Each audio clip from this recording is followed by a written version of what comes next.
تو یہ لائٹ کا حال ہے. جب سے حکومت آئی ہے تو لوڈ شیڈنگ کا تو برا حال ہو گیا ہے.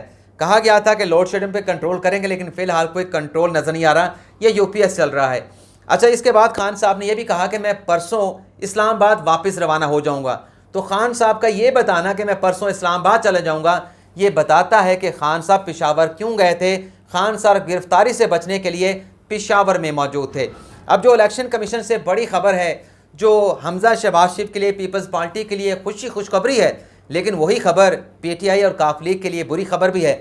ناظرین, جو 5 مخصوص نشستیں جن 25 منعرف ارکان کو الیکشن کمیشن نے ڈی سیٹ کیا, جس میں 5 جو ہے وہ مخصوص ارکان صوبائی اسمبلی, جس میں 3 خواتین سیٹ کی اور 2 منورٹی سیٹ کے ارکان صوبائی اسمبلی شامل تھے.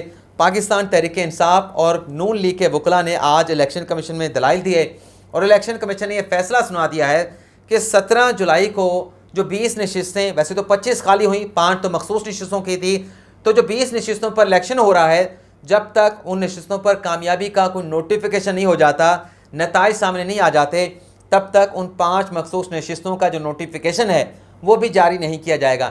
اچھا, اس پر پی ٹی آئی نے کہا کہ ہم سپریم کورٹ سے رجوع کریں گے, اپیل دائر کریں گے, ہمارے ساتھ زیادتی ہوئی ہے, الیکشن کمیشن بتائے کہ کیوں 5 مخصوص نشستوں کے اوپر جو نوٹیفیکیشن ہے ہمارے ارکان کا کیوں نہیں جاری کیا جا رہا.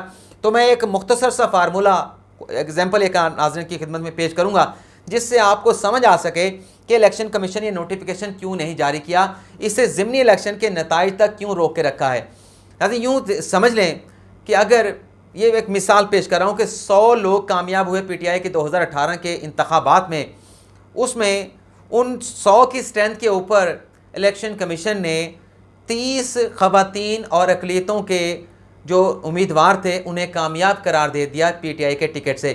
یعنی 100 کے اوپر 30 جو ہے وہ پی ٹی آئی کی مخصوص نشستوں پر لوگ آ گئے.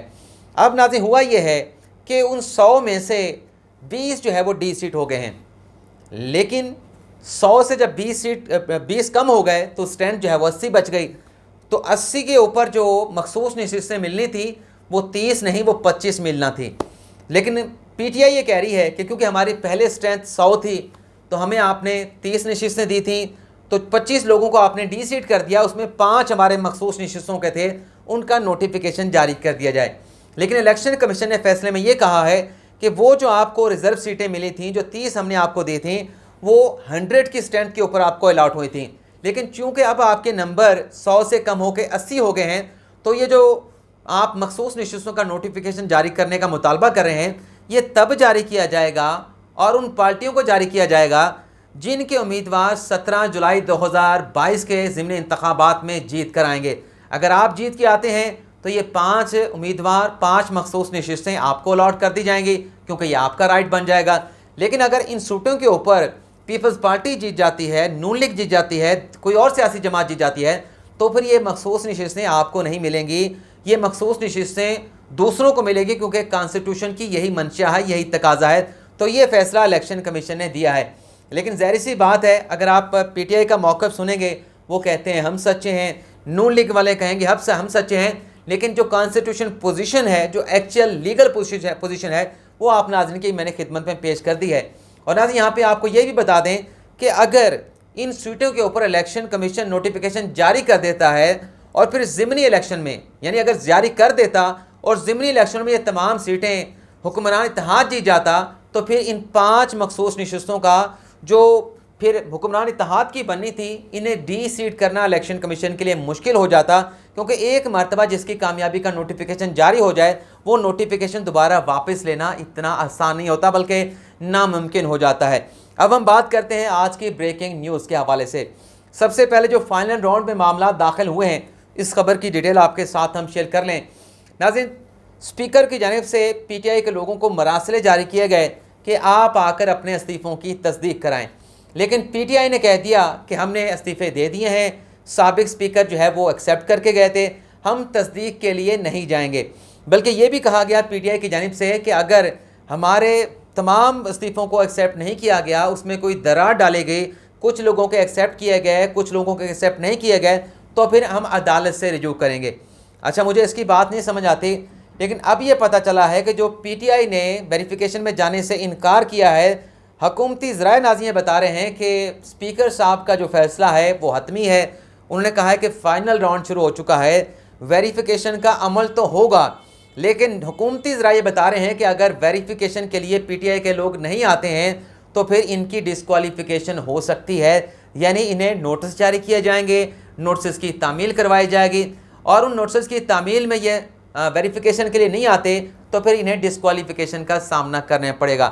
لیکن سورسز کی اس خبر کی تصدیق جو ہے وہ جو خواجہ آصف ہیں مسلم لیگ نواز کے سینئر رہنما, ان کی جانب سے بھی یہی بات کہی گئی ہے کہ اگر یہ ویریفیکیشن کے لیے نہ آئے تو پھر انہیں ڈسکوالیفیکیشن کا سامنا کرنا پڑے گا.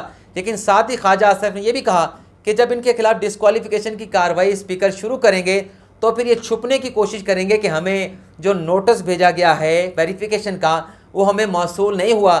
تو اس بات کو انشور کرنے کی کوشش کی جائے گی کہ اس نوٹس کی آڑ میں کہ اس کی تعمیل ہوئی ہے تعمیل نہیں ہوئی, اس کی آڑ میں پی ٹی آئی کے لوگ جو ہے وہ چھپنے کی کوشش نہ کریں. ایک تو ناظرین یہ خبر آپ کے ساتھ ہم نے شیئر کرنی ہے.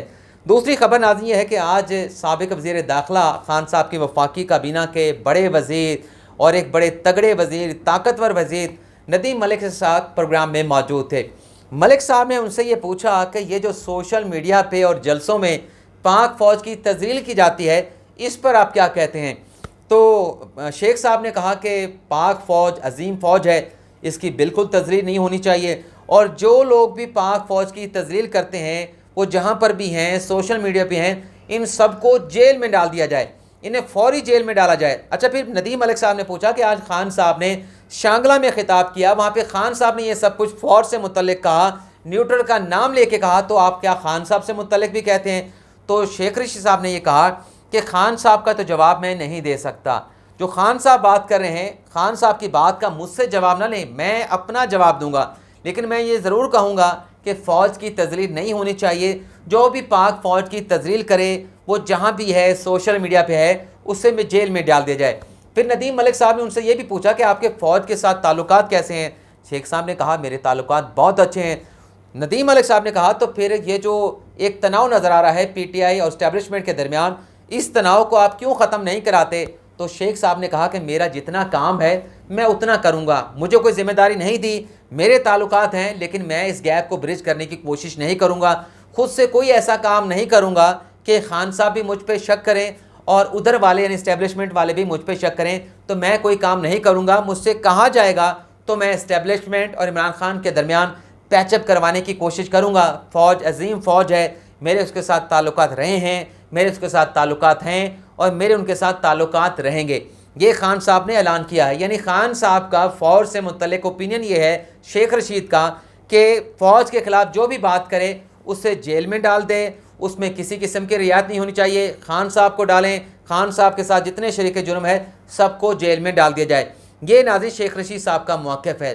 خان صاحب کی وفاقی کابینہ کے سابق وفاقی کابینہ کے سابق وزیر داخلہ کا موقف ہے کہ جو بھی فوج کے خلاف بات کرے اسے فوری طور پہ جیل میں ڈال دیا جائے, جو بھی اس جرم میں شریک کار ہے. تو یہ ناظرین آج کی ہماری خبریں. اجازت چاہتے ہیں. اللہ تعالیٰ آپ کا حامی ناصر ہو. دعا میں یاد رکھیے گا. اللہ حافظ.